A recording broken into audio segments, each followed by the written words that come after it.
In this video, let us learn some more aspects of limit point of the sequence. We will be talking about complex valued sequence.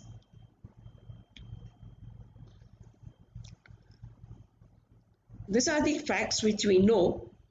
What do you mean by sequence in complex analysis? Once I know sequence, what do you mean by subsequences? When a sequence is said to be bounded or unbounded. We had introduced limit of a sequence, and using this concept, convergence and divergence of the sequence with the examples are known to us.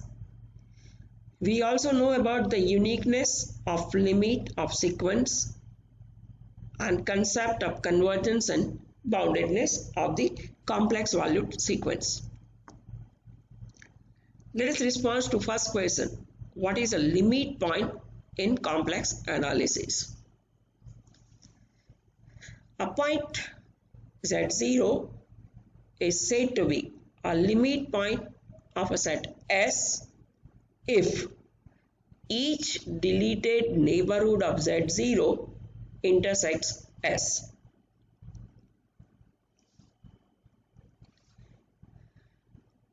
So next question comes in mind as, is the intersection will contain finitely many points or infinitely many points?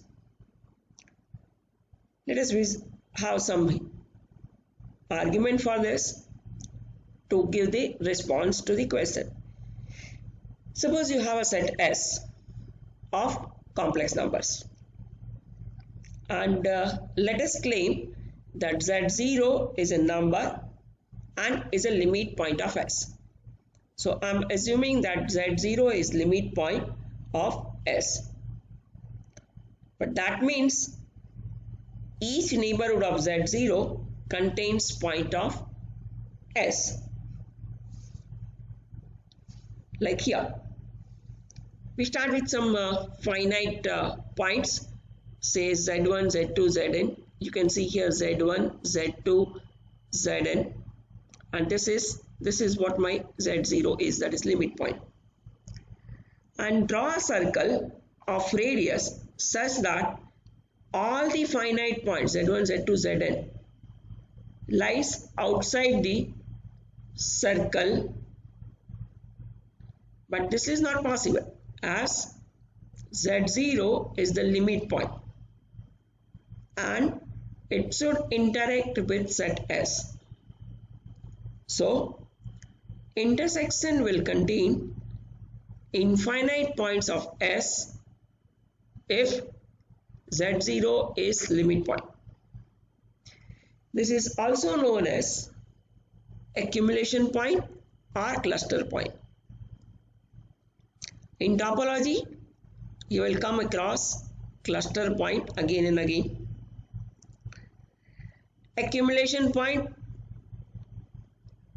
it is similar to limit, it is same as limit point, but we generally are familiar with, and authors of the different books of topology or real analysis or complex analysis writes either limit point or a cluster point.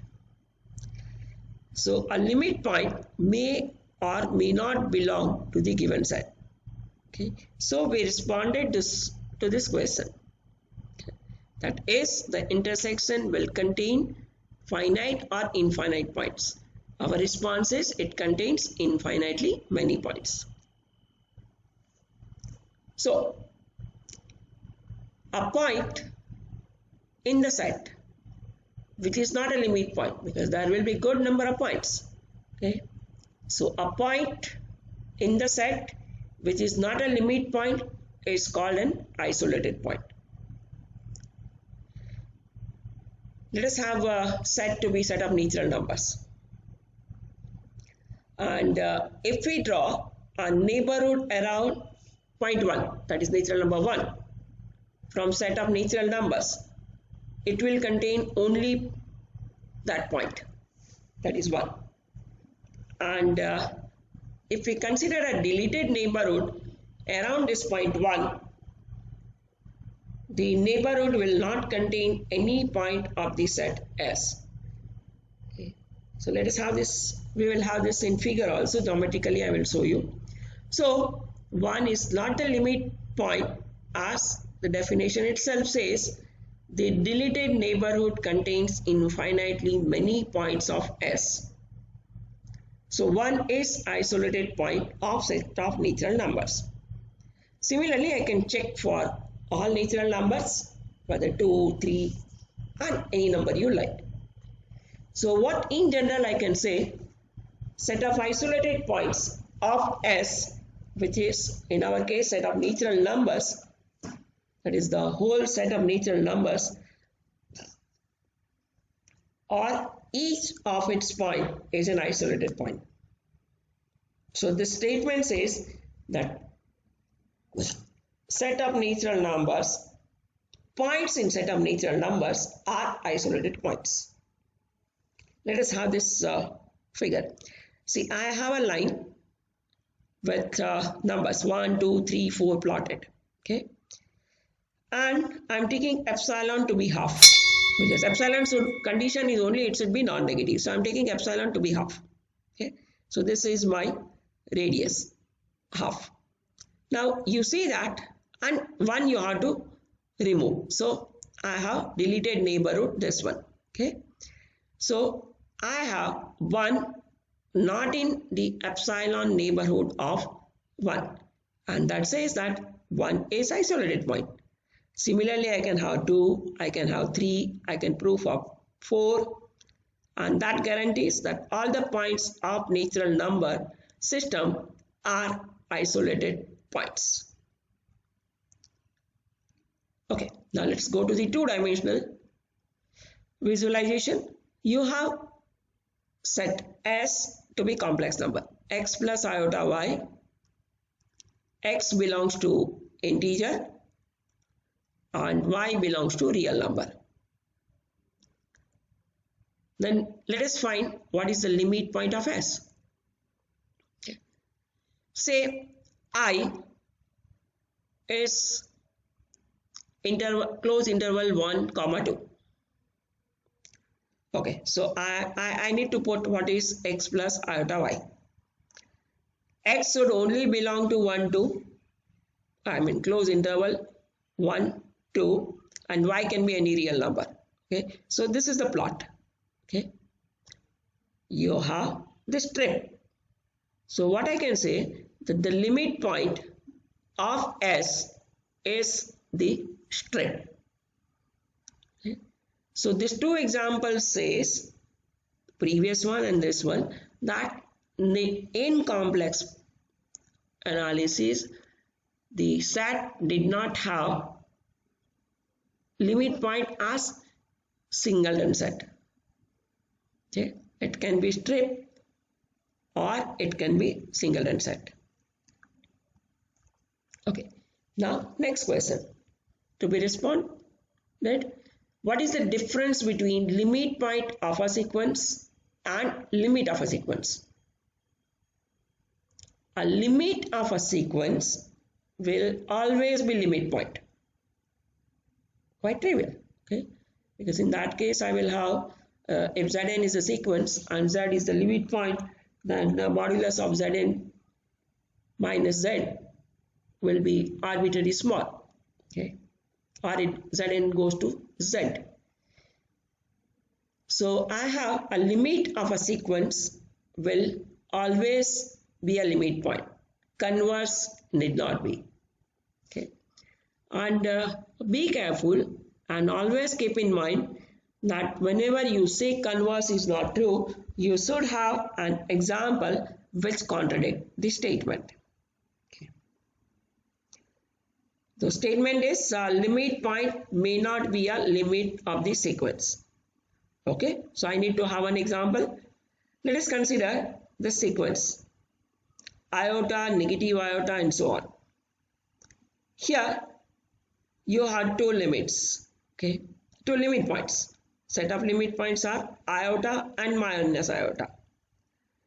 See how iota is the limit point in the next figure. Let us take epsilon greater than 0. There is some point x belonging to the set, and be careful, set is either iota, minus iota, or so on. That is, there is some point x belonging to E with modulus of x minus iota less than epsilon by 2. Okay. So what I can say, there are infinitely many elements of E within epsilon by 2 ball around I. So I is the center and radius is epsilon by 2. Okay. This we proved for iota. Now let us see for same one can prove for minus iota.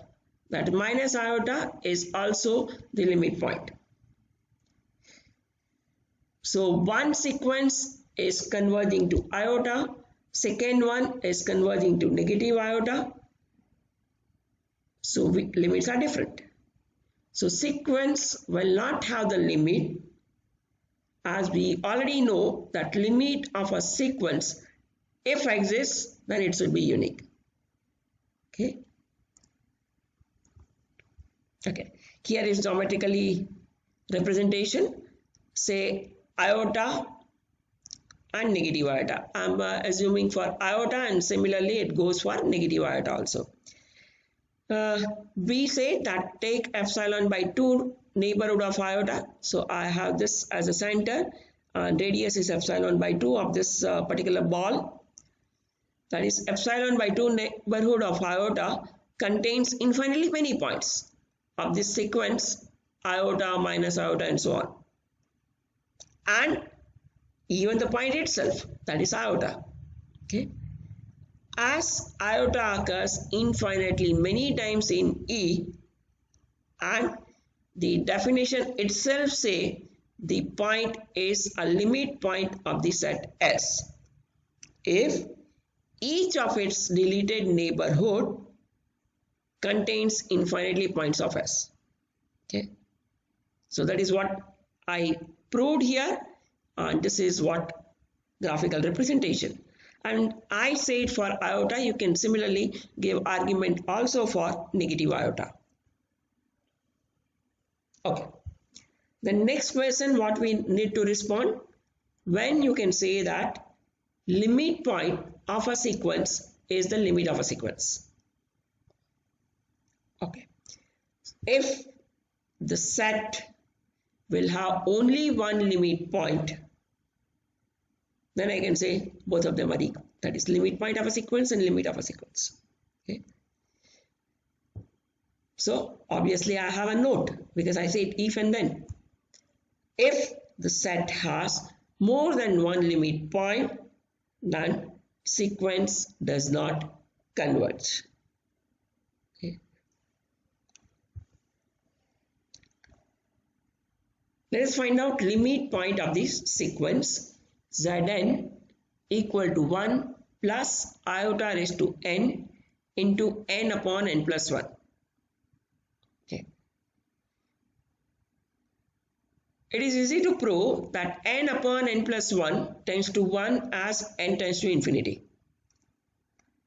And iota raised to n is iota minus 1 minus iota 1, and then the sequence repeats. So I can say that iota raised to n belongs to minus 1, 1, iota and minus iota. So what I have, Zn tends to 1 plus any of this element, 1, minus iota, iota or minus 1. So I can add 1 to each entry. So we have 0, 2, because 1 minus 1, 0, 1 plus 1, 2, then 1 minus iota, 1 plus iota. Next question is Zn equal to iota into minus 1 raised to n converges or not. The sequence Zn because a minus 1 raised to n, it takes value 1 or minus 1. Okay, so you will have iota also will be taking as 1 iota minus iota, that is alternating series. So Zn is the alternating series with terms minus iota, iota, minus iota, iota and so on. Obviously, sequence does not converge to a limit because one subsequence will convert to iota, second one will convert to minus iota, limit is not unique. Okay, so I cannot say that sequence converges to a limit, or I should say sequence does not convert to a limit as it has two limit points, iota and minus iota. Okay, and we know that a sequence is convergent if it will have only one limit point. Okay, next example is, say sequence is n into 2 plus iota upon n plus 1. Okay, let's rewrite first Zn. We take n common from denominator so that n can strike off. So our now sequence is 2 plus iota upon 1 plus 1 upon n. Obviously in denominator, I don't have to worry about numerator because it is independent of n. Now in denominator, as n tends to infinity, 1 upon n tends to 0. Therefore, the denominator of Zn tends to 1. And numerator is already constant, 2 plus iota. So Zn will converge to 2 plus iota.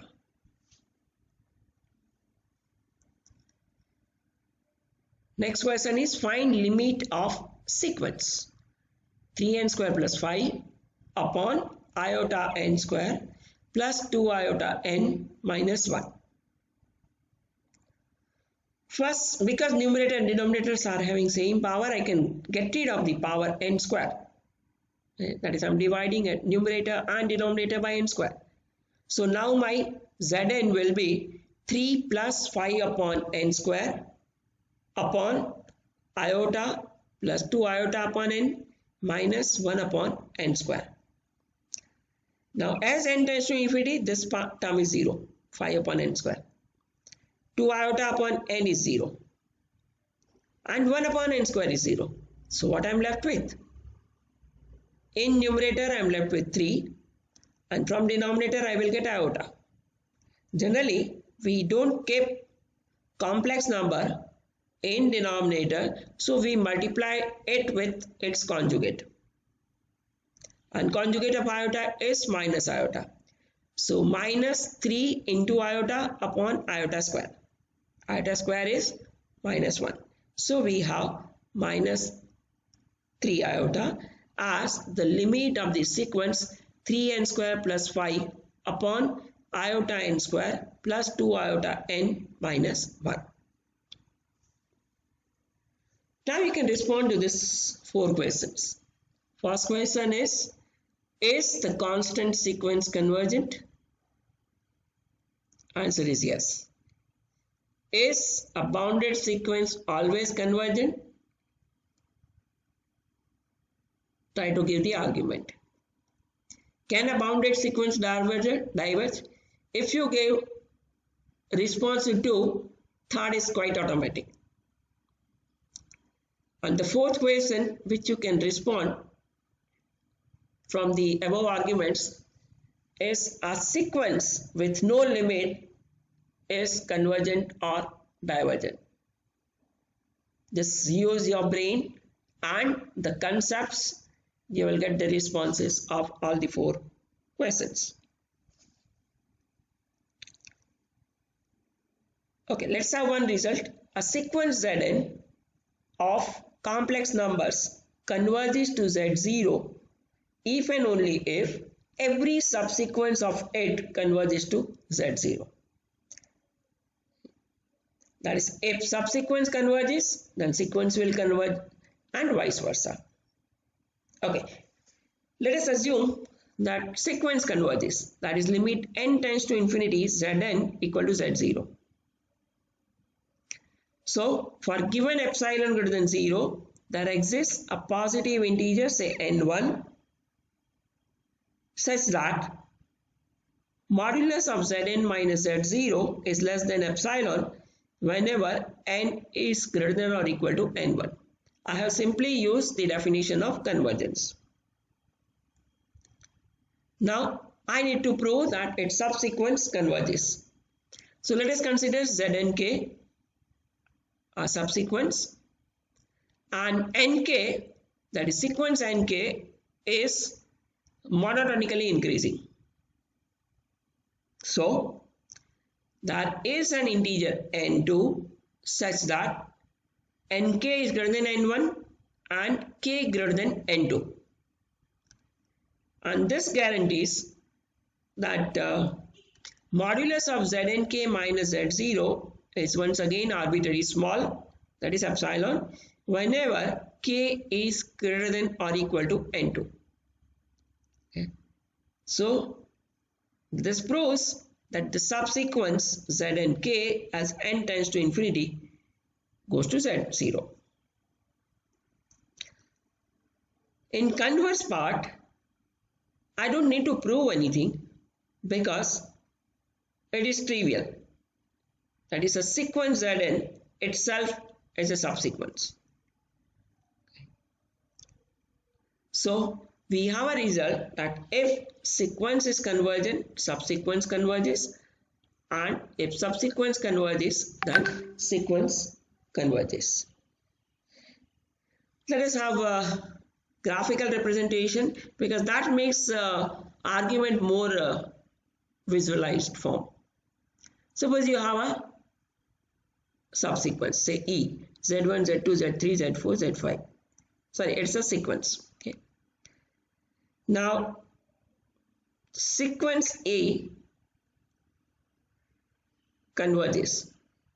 That is, for given epsilon, I will have some integer, say n1, such that modulus of Zn minus Z0 is less than epsilon whenever n is greater than or equal to n1.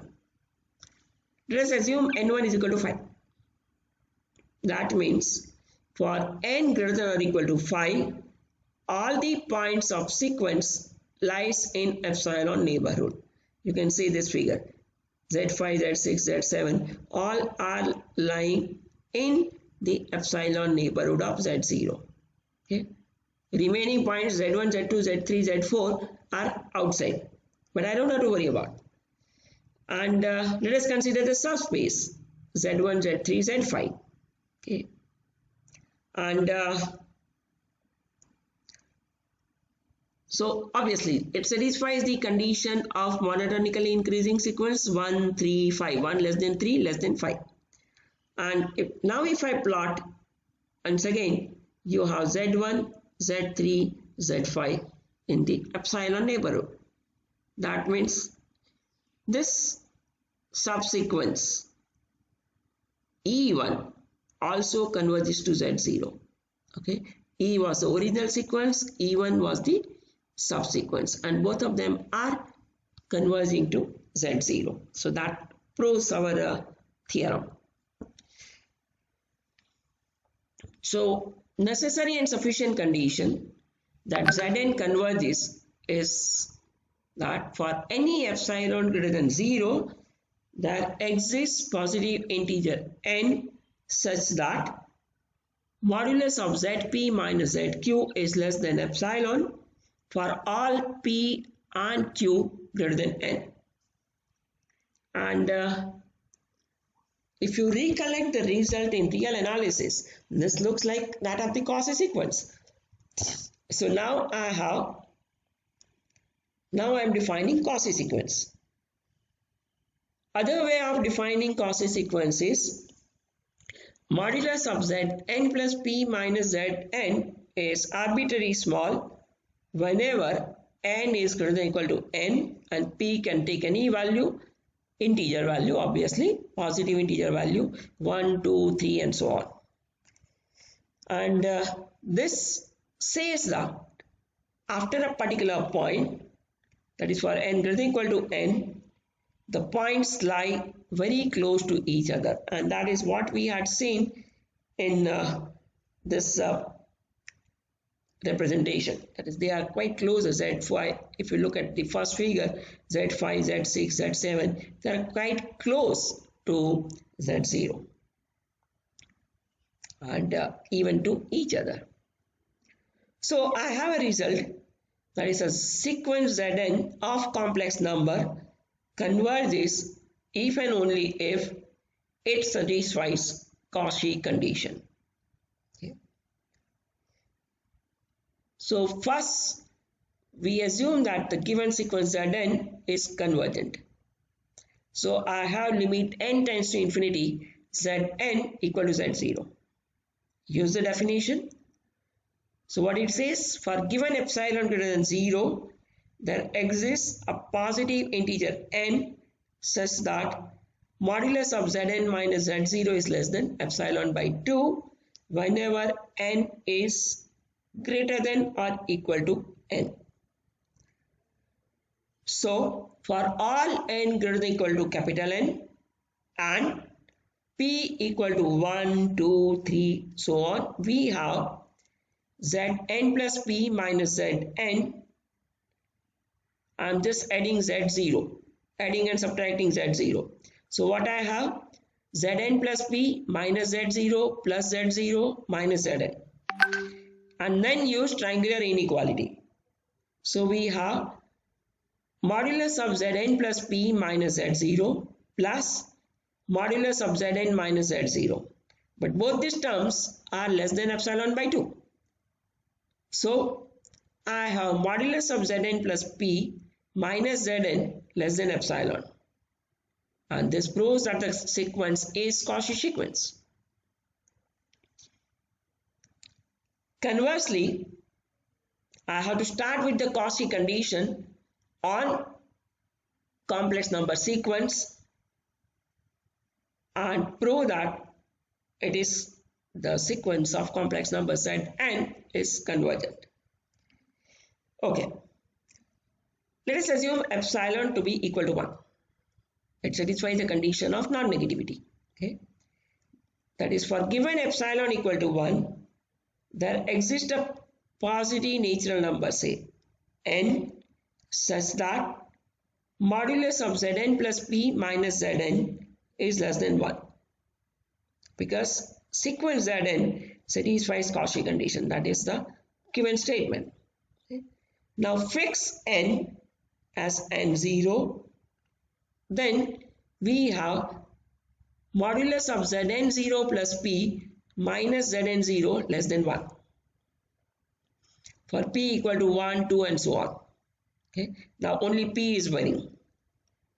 So all the points Zn0 plus 1, Zn0 plus 2 and so on lie in the interior of a circle having center Zn0 and radius 1. Okay. We denote this by n1 of Zn0, that is neighborhood of Zn0. Also, there is a neighborhood of the point Z equal to 0 with radius large enough containing both n1 of Zn0 and finitely many points, say Z1, Z2, Zn0. So we have a sequence which is bounded. Then Bolzano-Weierstrass theorem says that every infinite bounded sequence has a limit point. So the given sequence Zn will have a limit point. Okay. Next, we prove that the sequence cannot have two distinct limits. We assume that, say, L and L dash are two distinct limit points of the sequence Zn. Choose epsilon to be L minus L dash upon 3. Then using Cauchy's criteria, I will have modulus of Zn plus p minus Zn less than 1 by 3 into modulus of L minus L dash. L and L dash may or may not be complex valued functions. Okay, so if one of them is complex valued, I have to say modulus. And if you are sure of that both of them are real numbers, then you can use the term absolute value. But at present, I don't know anything about, so I'm saying that absolute value of Zn plus P minus Zn is less than 1 by 3 into modulus of L minus L dash. And this holds true for sufficiently large n. Again, neighborhood of L and L dash will contain infinitely many points of sequence Zn. See here. Take a point in the neighborhood such that the distance will be larger than absolute value of L minus L dash if L and L dash are real numbers, or modulus of L minus L dash by 3. Okay. As modulus of Zn1 plus P1 minus Zn1 is greater than 1 by 3 modulus of L minus L dash. That you can check here because I have L neighborhood here, L dash neighborhood here, and this length is modulus of L minus L dash by 3. Okay. So the condition which I arrived at contradicts our result. So if limit exists, then it should be unique. And this is the criteria for the sequence to be convergent. Okay. So if the limit points exist and is unique, it proves that the sequence converges. Thank you.